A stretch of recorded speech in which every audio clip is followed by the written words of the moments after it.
Hi everybody, this is the decomposition of baking soda mini lab. So in this lab, we're going to figure out which of these equations, 1, 2, or 3, is the actual correct equation for the decomposition of baking soda, which is NaHCO3. So the first step we have to do is we have to balance all of our equations. Try it. Start by counting how much you have of each element on each side. It looks a little bit tricky, but it's actually pretty simple once you do that.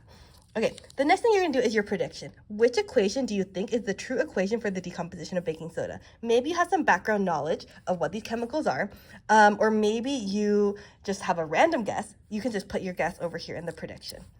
Okay, let's look at our procedure. So the first step is to mass the empty crucible. So I'm gonna take my balance over here, and let's turn it on. And we're going to get our mass of the crucible. So the crucible is 12.12 grams, and I'm going to write it in my data table right here. The next step is, using a scoopula, measure approximately 2 to 3 grams of baking soda into the crucible. So I'm going to put about 2 to 3 grams. I'm going to tear it so it starts at 0, so it's easy for me to see. Actually, no. I'm just going to leave it there. Oh, now it's 12.11. Let's fix it. Okay, 12.11.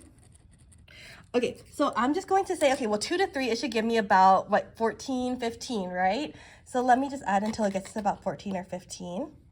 So let's do 1 scoop. Okay, so now it's 13, so let me do a little bit more. Okay, there, it's between 14 and 15, so I think I'm pretty good. Okay, so our final mass is gonna be 14.66 right here.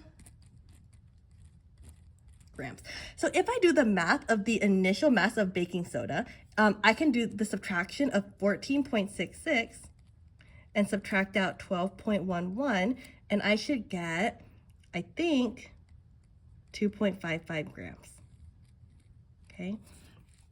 Okay, so here's what we're going to do next. We're going to assemble the ring stand. That's already done. This is the picture of what it's going to be like, but we already have it done over here.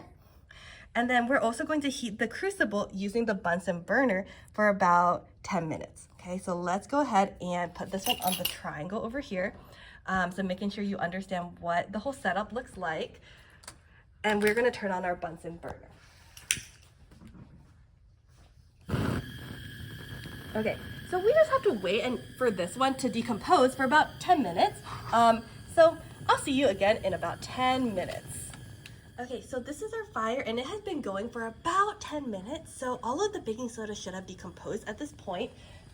So I'm gonna turn off the Bunsen burner, and it's now really, really hot. So we cannot measure it on the scale right this second because it will burn the balance, right? So what we're gonna do in the meantime is we're gonna do our calculations for stoichiometry to make sure that we know the 3 possible answers that we could get. Basically, you're gonna get 3 answers, and whichever answer is the closest to your answer for the final mass is going to be correct. So equation 1, we're all gonna start with our mass. And so our mass right here is 2.55. So let's start with that. 2.55 grams of baking soda. And you're going to find the molar mass, you're gonna find the mole to mole ratio from the balanced chemical equation, and you're gonna find the molar mass of NaOH. You're gonna do the same thing for each one. So the first one for each one should be the same. But of course, you're going to change the rest of the numbers based on, well, what chemical equation it is, right? So this one is going to NaOH, this one will be going to Na2O, and this one will be going to Na2CO3. So while we're waiting, make sure that you're doing this, and then we'll get our final mass so that we can see which one is correct. Okay, so now we have finally let our crucible cool down. So we're going to weigh it again and get the new mass. So the final mass is 13.72 grams. So let's write it over here in our final mass of the crucible and the product. So now you need to find the mass of just the product. So you have the crucible and the product, and then you have the crucible. So you need to figure out what is the mass of just the product. Once you figure this out, you're going to compare it to number 1, number 2, and number 3's answers. It should be pretty close to one of those answers. And in your conclusion, that's how you're going to tell which of these equations is correct. The one that gives you the right answer, 1, 2, or 3.